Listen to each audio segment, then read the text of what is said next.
going to talk again about stoichiometry, and at this point you should be very comfortable with stoichiometric conversions, mole to mole, mole to mass, mass to mole, and mass to mass. You have already been assessed on that on your quiz, and hopefully you have a very high comfort level with it, and hopefully your quiz scores are quite high. Today we're going to talk about the importance of limiting reagents. You will see that they determine how much product you generate. We will define the term limiting reagent, and we will show you how you determine which reactant is limiting. We'll also calculate theoretical yields today. We'll get into percent yield next week, and then we'll be carrying all of these concepts out in the lab where you will be reacting sodium bicarbonate with hydrochloric acid, generating 3 products, and we'll take a look at how much salt you make and compare it to how much salt you should have made to determine how good of a job you did in the lab. In college, you are graded on your percent yield, and typically you want percent yields to be at least 90 or higher.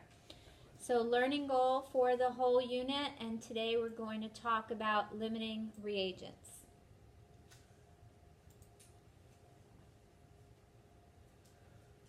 When you carry out any type of reaction in the lab, typically one of the reactants will be in excess. You will have more than what you need. You do this because it is difficult to get every atom to react. So by having one of the reactants in excess, you are trying to better drive the reaction in the forward direction. In terms of a limiting reactant, typically this is the one that's expensive. It's used up completely. In terms of an excess reactant, that's going to be the one that is less expensive and or the one that you can recover so you don't waste it. A limiting reactant gets used up completely, and it determines how much product you can generate. Let's take a very simple example. Let's say we wanted to make ice cream sundaes, so we need bowls,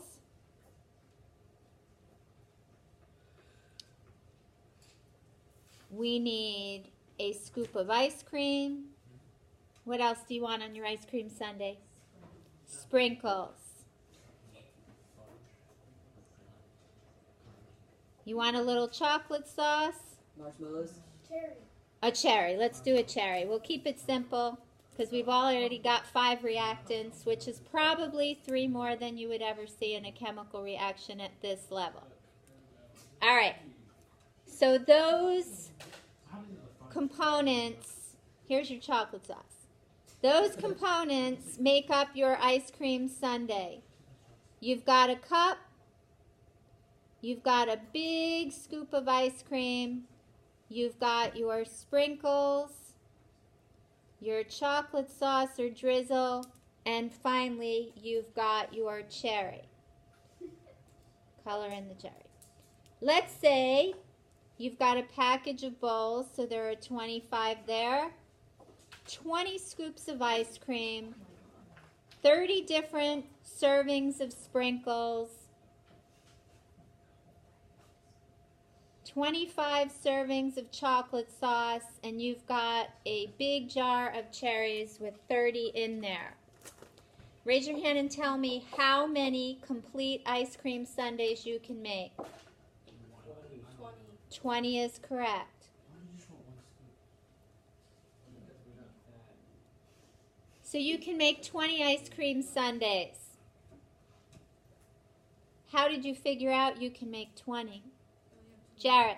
Because like, you can only make 20 ice cream sundaes because 20 is the lowest amount of ice, is the lowest thing you have.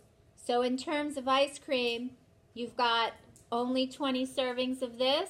Like, you can only serve it completely 20 times because there's only 20 ice cream. If you keep going, you just get a bowl of sprinkles and chocolate sauce. Right, so you're going to run out of this, correct? Yes. All right. Your ice cream is what we call the limiting reagent. The limiting reagent gets used up completely. You won't have any left once you've made 20 ice cream sundaes, and it determines how much product you can generate. So is it reactant or reagent? It can be either a limiting reagent, will always be a reactant. You can pretty much use those terms synonymously at this stage of the game. We'll abbreviate LR. The other substances will be in excess, abbreviated XS. How many bowls are you going to have left over if you've made 20 complete ice cream sundaes? 5, because you subtract how many you made, and you will have 5 bowls in excess at the end. Limiting reagent is used up completely. It determines how much product you can make.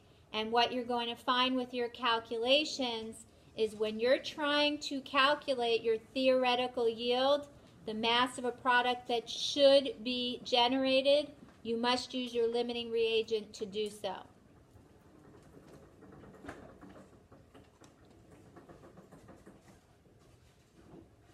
So a lot of what we said is here. Thank you. You can read. A lot of what we said is here. A lot of what we said is right here. The limiting reagent determines how much product can be generated, and it must be used in calculations. The amount of product that should be generated is defined as the theoretical yield. So this is going to be your theoretical yield. Typically, the mass of product in grams. Whenever they talk about a yield, you must be looking at products. Products get yielded. Theoretical is how much you should be able to make in a perfect world.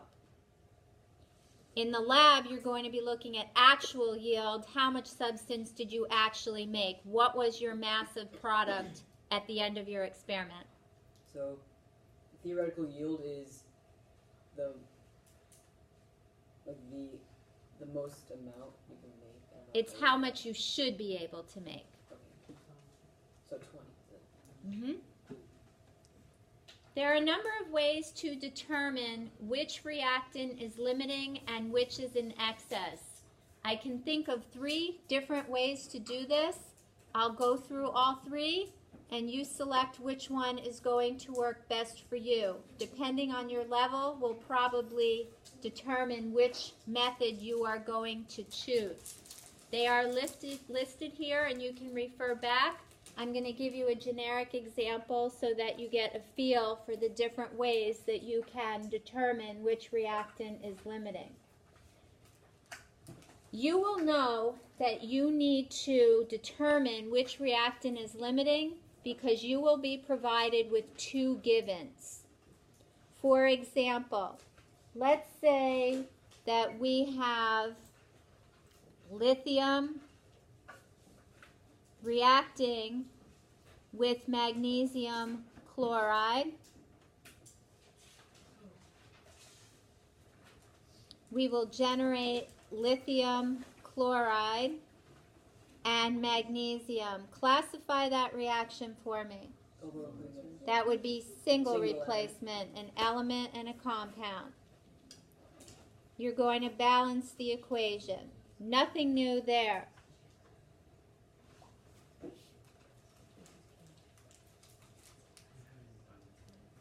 Let's say, for example, that we are given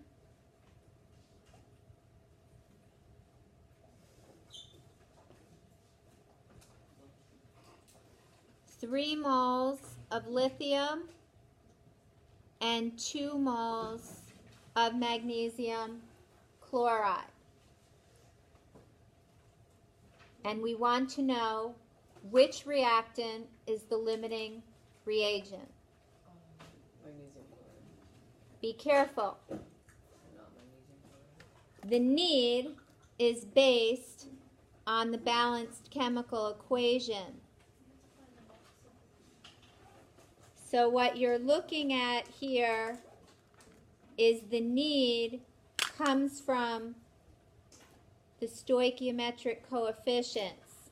That is to say, for every 2 moles of lithium, you need 1 mole of magnesium chloride. So one approach you can take to determine the limiting reagent is you can compare your given to your need. You can say, is 3 moles of lithium 2 times as much magnesium chloride that was provided? So is 3 moles 2 times 2 moles? It's not. So you're given less than what you need. And therefore, lithium is the limiting reagent. So one approach, we'll call this approach A, is you can indicate that 3 moles of lithium is not 2 times as much as 2 moles magnesium chloride, and therefore, this little 3 dot thing means therefore.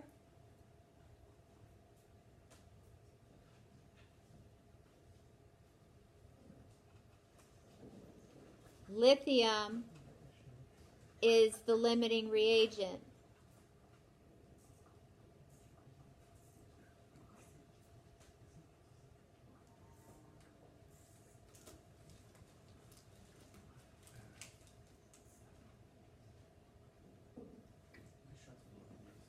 Okay? That's one possibility. The kids usually don't like that. They find it's difficult to do those types of comparisons. Sometimes the comparison's very easy where it's 2 to 1. Other times it's 3 to 2, so it'd be a 1.5 ratio. That one's a little tricky. Let's look at another method, and then we'll decide as a class what we want to proceed with.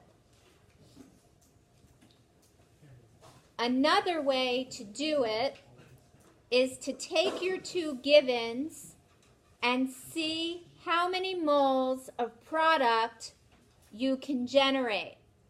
Whichever one generates less product is the limiting reagent.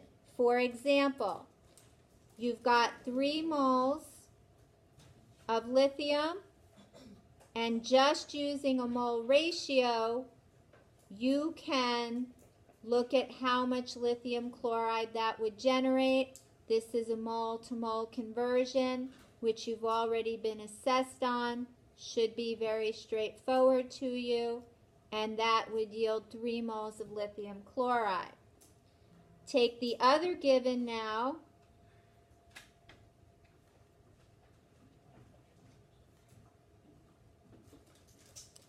from the balanced equation. You've got 1 mole of magnesium chloride. Make sure you get to the same product to make a comparison, and that's going to be 4 moles of lithium chloride. So which substance generated less product? The lithium. So 3 moles of lithium generates a smaller quantity of lithium chloride, which has to be a product there, than 2 moles of magnesium chloride, and therefore lithium is the limiting reagent. So that's a second possibility. That may be a little more concrete for you. You would show the work and have some sort of statement. So at this point between A and B, what do you prefer? B. All right, let's take a look at one more.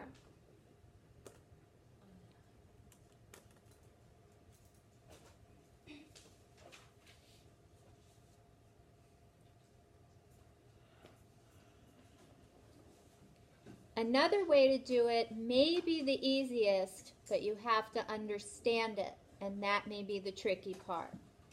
You've got 3 moles of lithium, and you've got 2 moles of magnesium chloride. You can simply divide by the substance's coefficient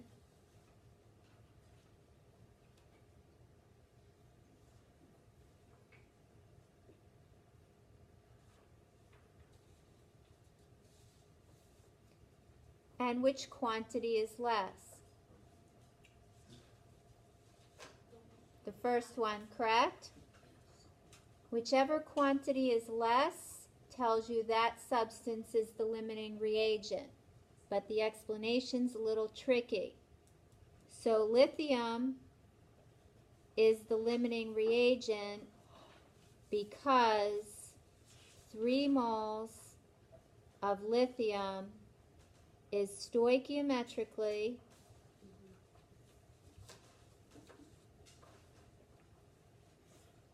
less than 2 moles of magnesium chloride. You can do any of those. If you look here, basically you're just dividing by the denominators here. You're not including the numerators, which are the same anyway. I think at your level, B would be the best. Some of you are going to pick C because it looks like less work. You can pick whatever you want as long as your explanation is solid. Now, those of you who are very advanced and you see mathematical ratios very clearly, you may select A. That may be the easiest for you. Pick the one that works for you and that you can do consistently so that you're correct there. What should we proceed forward with? C? B? I'll do a little of each. I think for your purposes, B is going to be the smoothest. C? C? All right, we'll try. Let's take a look. Just make sure you can explain.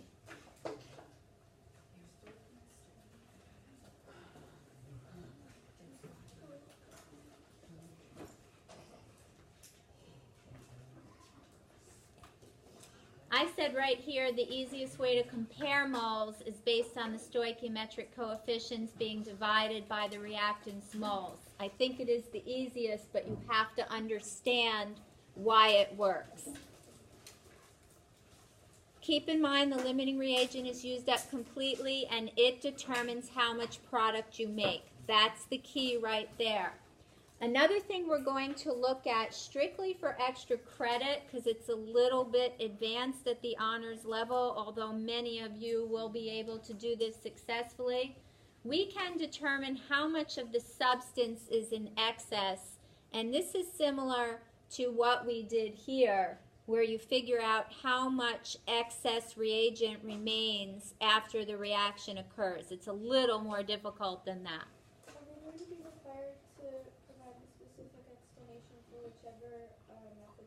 Yes, you need one explanation that fits your method. Okay, so you can't use a different explanation. Doesn't work. Well, it might, but you'd be, I don't know, I'd have to look at it. It could actually, but be careful. When you want to determine how much substance is in excess, it's an easy process. You subtract moles given minus moles that react, similar to what we did above, and then typically they ask for the mass, so you convert it, and I'll show you how to do that. We're going to take this example here and work it very slowly to see how you first determine that you need to find a limiting reagent, how to find it, and then to use it to get theoretical yield. So looking at this first example here, it says if 1.21 moles of solid zinc are added to 2.65 moles of hydrochloric acid, zinc chloride and hydrogen gas are formed. Determine which reactant is limiting and which is in excess. calculate the theoretical yield, that is the mass in grams of hydrogen gas that should be generated. When something should be generated, it must be a product. And then calculate the mass of the unreacted excess reagent.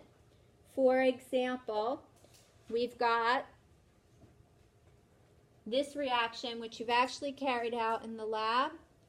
Zinc reacting with hydrochloric acid to generate zinc chloride and hydrogen gas. They tell you that you have 1.21 moles of zinc and you have 2.65 moles of hydrochloric acid. Whenever you have two givens, a number, a unit, and a substance, you know you need to find the limiting reagent. You need to see which one gets used up completely because it determines how much substance you should be able to make. There are a number of ways to do this.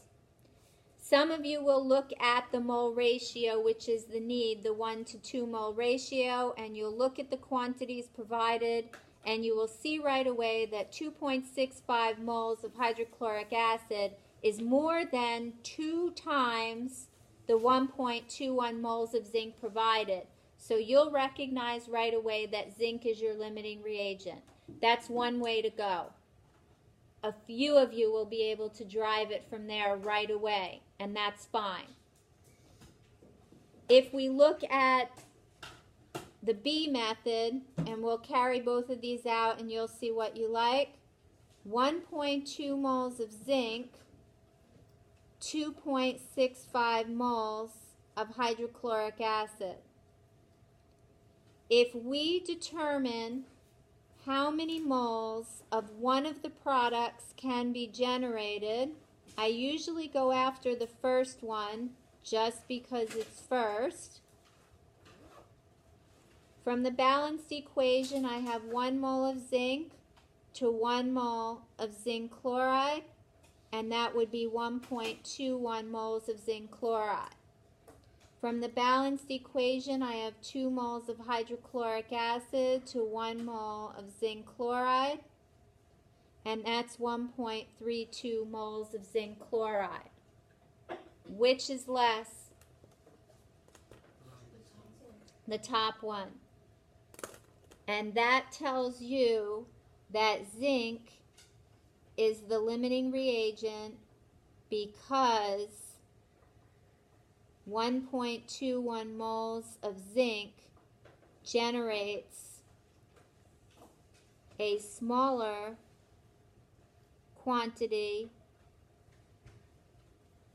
of zinc chloride than 2.65 moles of hydrochloric acid. So you have identified the limiting reagent, and by default you can indicate that hydrochloric acid is in excess. You don't have to explain that piece too.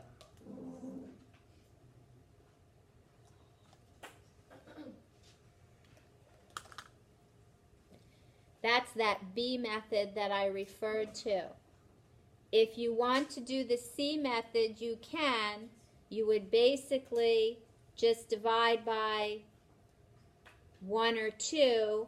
You would get the same numeric value, and you can do a stoichiometric comparison. You can do it either way.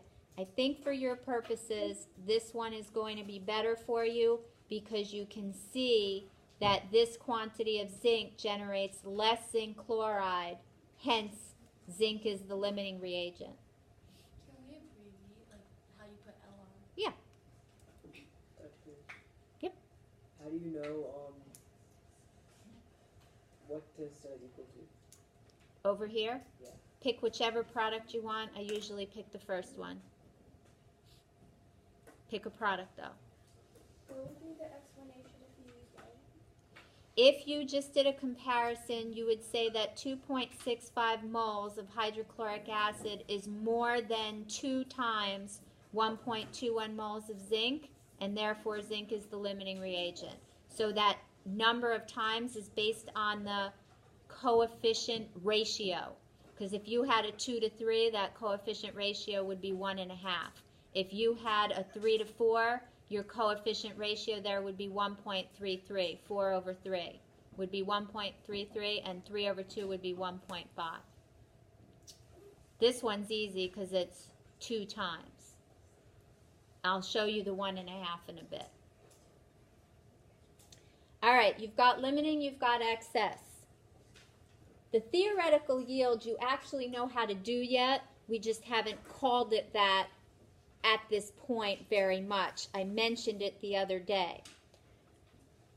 It says calculate the theoretical yield, that is the mass of hydrogen gas that should be generated. So in the next piece, we're trying to determine how much hydrogen gas can be generated. This is going to be my theoretical yield, the mass of a product that I should be able to generate.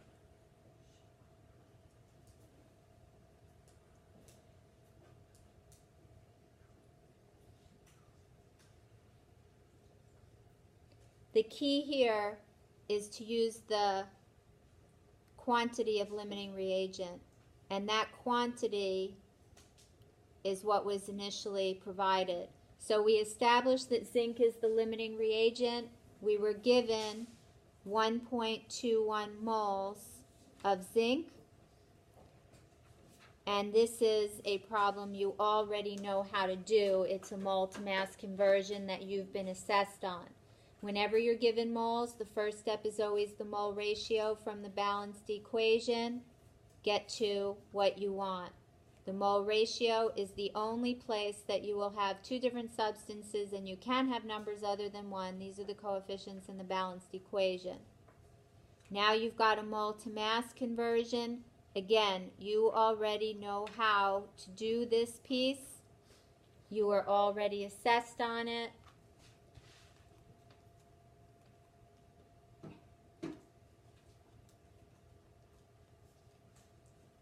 And you have 2.44 grams of hydrogen gas. That's how much hydrogen gas you should be able to make in a perfect world.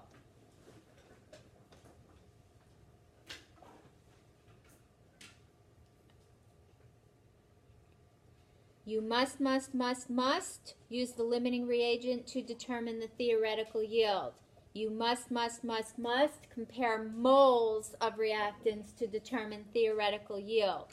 Ultimately, you'll be given grams, you'll find moles, and make the comparison, and we'll get there in a bit. The last question is the trickiest of the bunch. It says calculate the mass of unreacted excess reagent. And again, this is going to be very challenging. We will work on it. It's not something you will be required to know, but I will show it to you here. The given of the excess is 2.65 moles of hydrochloric acid. From that, you will subtract the reacted excess. If you know moles of limiting reagent, can you figure out how many moles of the substance that's in excess actually reacts? Sure you can. Simple mole ratio type problem. So if you have 1.21 moles of zinc as your limiting reagent, you can figure out how many moles of hydrochloric acid reacts with it doing a simple mole ratio from the balanced equation. So 2.42 moles of hydrochloric acid react with that amount of zinc because of the 1 to 2 mole ratio. You will subtract that from what's given.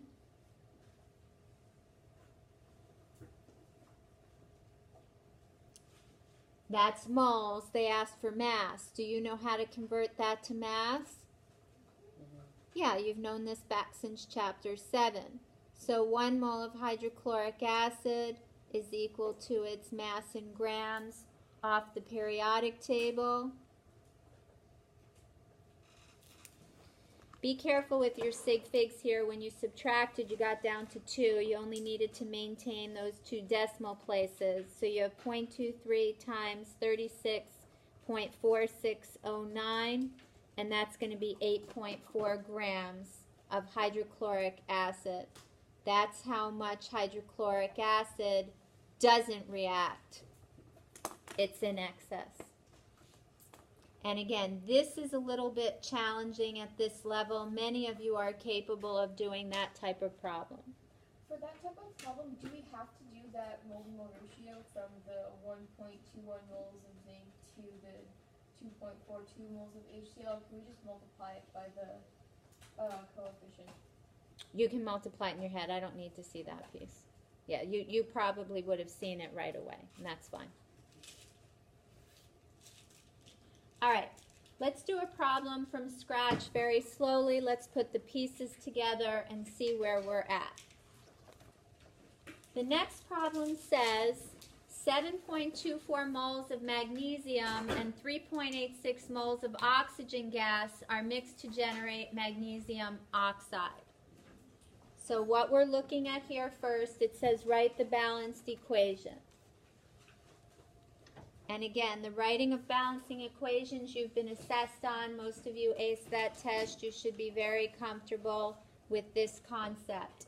Magnesium reacts with oxygen gas. This also was the reaction that we carried out in the lab last week to generate magnesium oxide.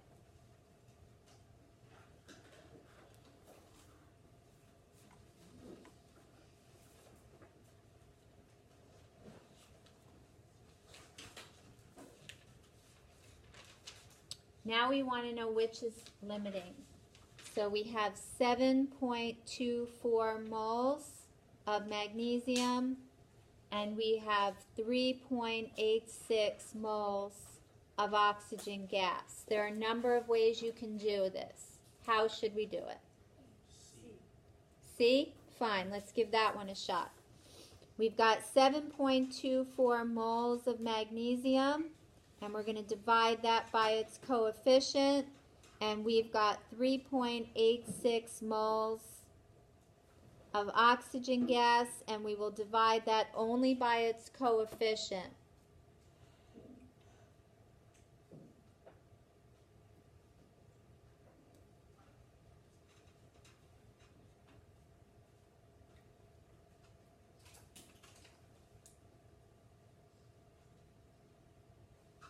What's less?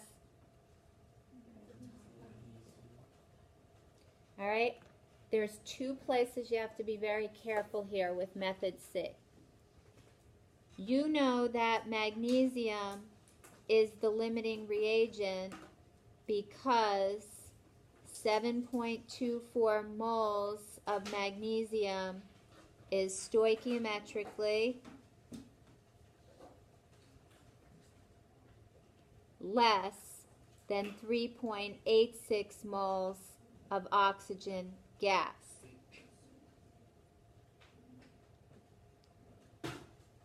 Keyword. I won't take off for spelling. Okay, thank the Lord, because I'm messed up. You know, there's an in that we did for the one before, one above. For that one, did you just say magnesium is the, I forgot what LR stands for. Limiting reagent. Yeah, limiting reagent because 7.424 mole. Oh, no. Well, you can do it a number of ways. Another way you can do it is 7.24 moles of magnesium 2 times as much as 3.86 moles of oxygen?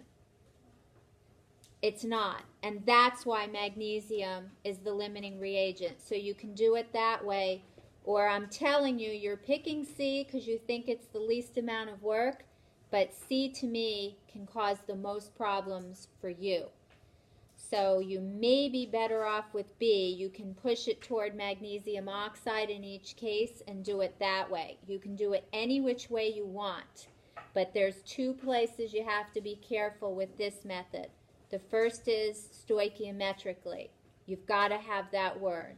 The other place you can get hurt with it is in the next step, which I'll show you. I can do B at the end if you want me to. I can do B next time. Can we use this explanation for you now? Because you said one of them is recommended and one. Wouldn't that work? You can, but you have to be able to prove it through the 2-to-1 ratio. So, no, use explanation with each piece because you're going to get confused. At this point, you know that magnesium is limiting. C says, what mass of magnesium oxide should be generated? The theoretical yield. So in C, you want to get the mass of magnesium oxide.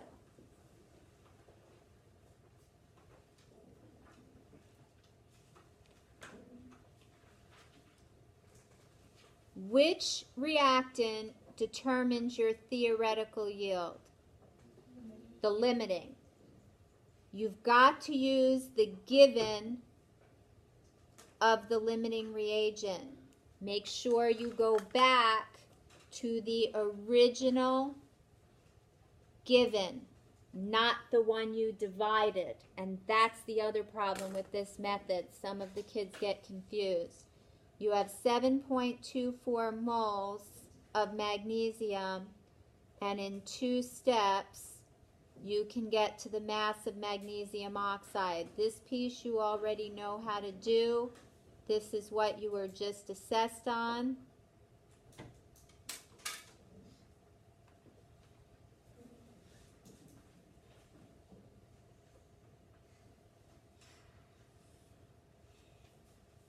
I'd simplify there, and you've got 7.24 times 40.304, and that's 292 grams of magnesium oxide. So if you want to do this method, which the kids do find simpler, make sure you indicate what the limiting reagent is and why, and make sure you use the given of the limiting reagent. Don't use the one after you divide it. You're essentially double dipping. It was asking for the mass of oxygen. Like since it's when it's alone, since it's diatomic, as the the 2 on the bottom on the corner. How would you include the 2 in the? All right, in regard to your question, I just want to make one thing clear. If you were asking for a theoretical yield, you wouldn't be asking about oxygen gas because oxygen gas is a reactant. So if you're asking about a yield, you must ask about a product. But if you were just converting from magnesium to oxygen gas, for every 1 mole of this, you would have 31.998 grams of oxygen gas because of the 2. So you double down on the 15.999, and I think that's your question.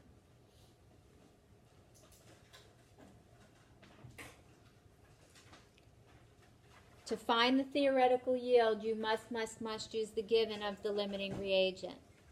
Must. Sydney.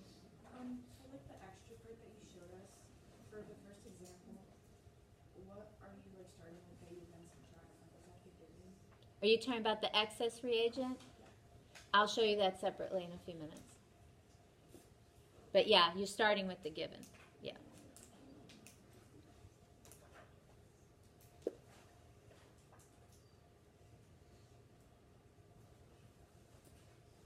So in all of these problems, I've given you moles to make it easy because you have to compare moles. But when you do a lab, you are given a substance and you're given a balance. So what unit do you actually have there? Grams. And that is where we're going here. Let's take a look at number 2. Let's say, for example, that you have 68.2 grams of sodium oxide mixed with 138 grams of calcium nitrate. First thing we want to do is write the balanced equation. And again, you should be golden at this. You've tested out on it already with very high scores. So in 2, you've got sodium oxide reacting with calcium nitrate to generate sodium nitrate and calcium oxide. Balanced chemical equation. Single or double replacement? Double is correct. Good. And now they tell you you have 68.2 grams of sodium oxide, and you have 138 grams of calcium nitrate. And it says which reactant is limiting.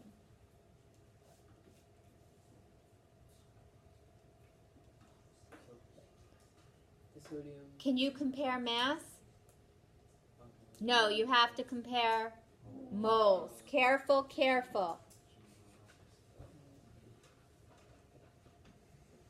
So the first thing you want to do is get moles of calcium nitrate. And this is a chapter 7 concept. You should be very comfortable with this type of conversion. That's a sloppy 4.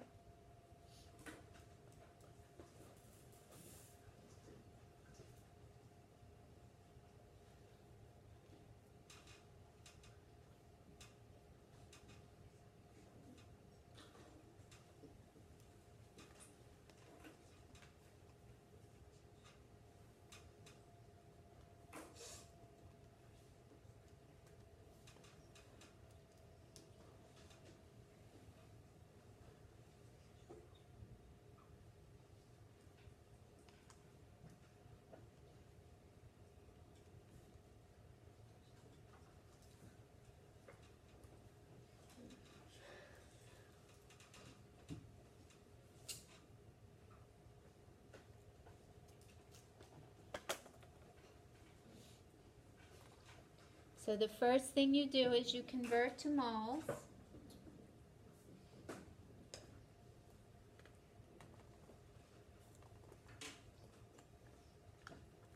Now this one, once you convert to moles, is very, very easy. What in that balanced equation would make the determination of limiting reagent extremely simple? You have a 1-to-1 mole ratio here.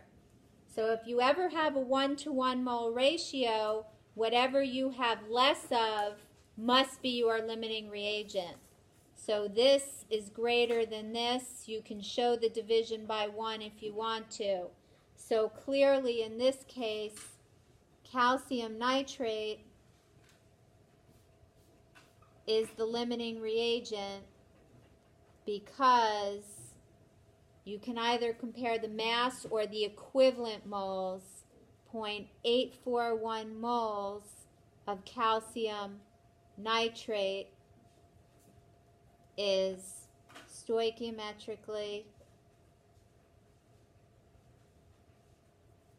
less than 1.10 moles of sodium oxide. Whenever you have a 1-to-1 mole ratio, it is really easy. Once you get to moles, whatever you have less of, that substance is the limiting reagent. And be careful, a substance is a limiting reagent, not an amount of substance. I give you this one even though it's so easy as a 1-to-1 because your lab is a 1-to-1 and the kids were confused because they had never seen a 1-to-1. It's very simple. So if we did have a coefficient, we would take what we find from the mass to mole, right? And you'll see that in the next one. I says calculate the mass of unreacted excess reagent. And this was your question, Sydney. You do start with the given of the excess. So you're going to start with 1.10 moles of sodium oxide. From that, you subtract reacted excess. If you have 0.841 moles of calcium nitrate, and calcium nitrate's your limiting reagent, how much sodium oxide reacts with 0.841 moles of calcium nitrate? What's the mole ratio? So it has to be that.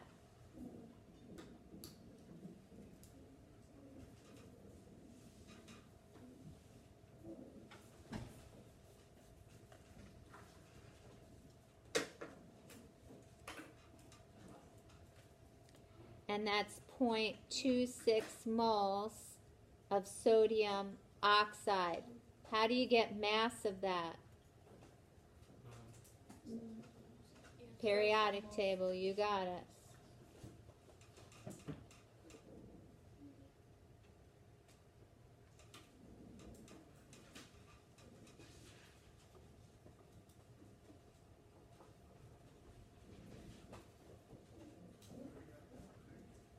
And that's 16 grams of sodium oxide just hanging out at the end. And again, this is an extra credit concept. We'll do more of it next time, but we're not going to sweat it here. Yep. Do the amount of sig figs like even matter anymore? They do. We've been given 3 and we're staying in 3. The trick here is when you subtract, you just need to maintain decimal places, and in this case it knocks it down to 2, and that's why I knocked it down to 2 here.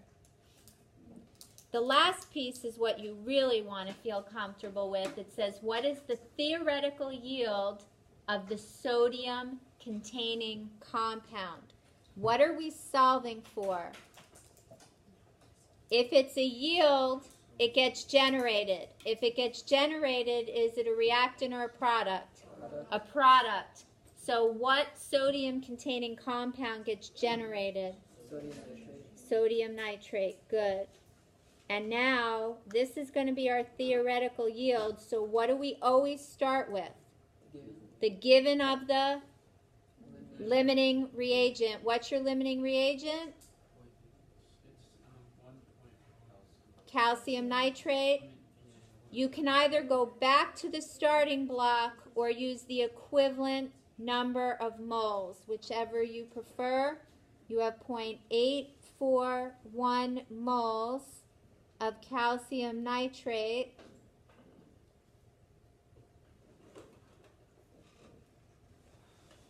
If you're given moles, what's always your first step? Mole ratio. Mole ratio from the balanced equation.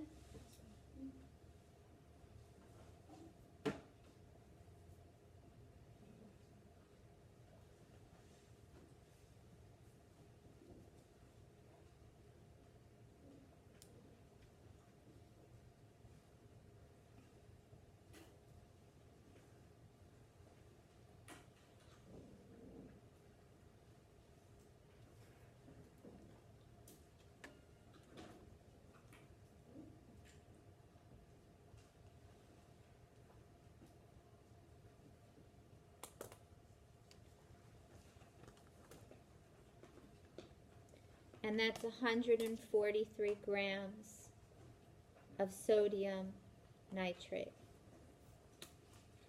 So that's the yield.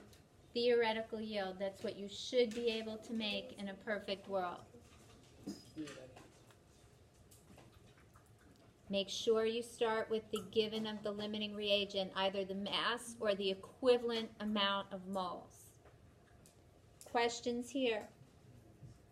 Last problem, I want you to set it up for me, and then you will try and let it rip.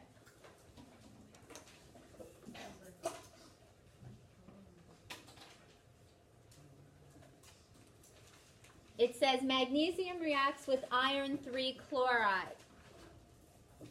Write the balanced equation.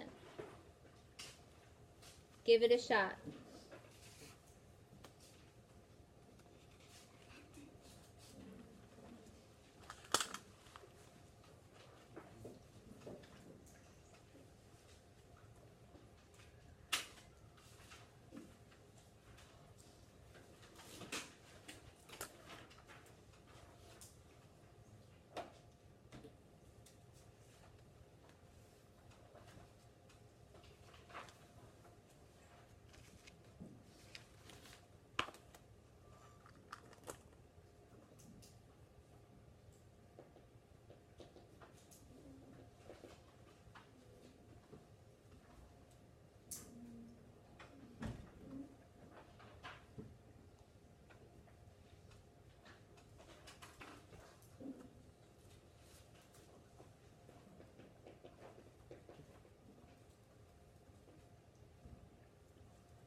And did you get what I got?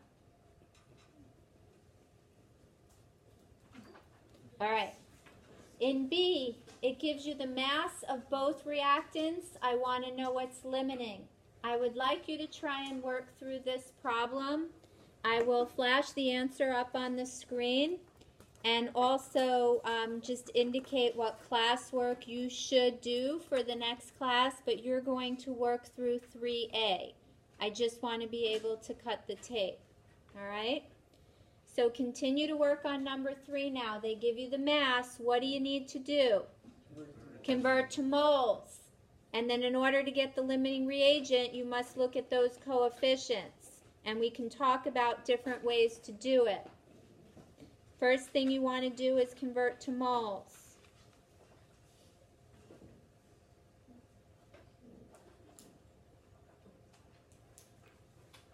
And after this problem, and with number 6 on classwork 3.1, you should have a start into limiting reagent and theoretical yield.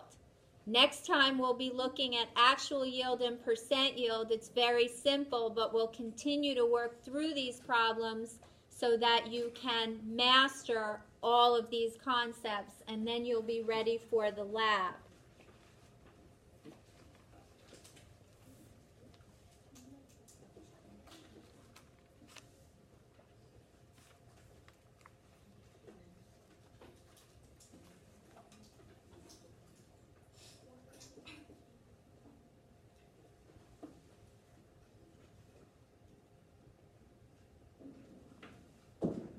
All right, get those to moles and continue on.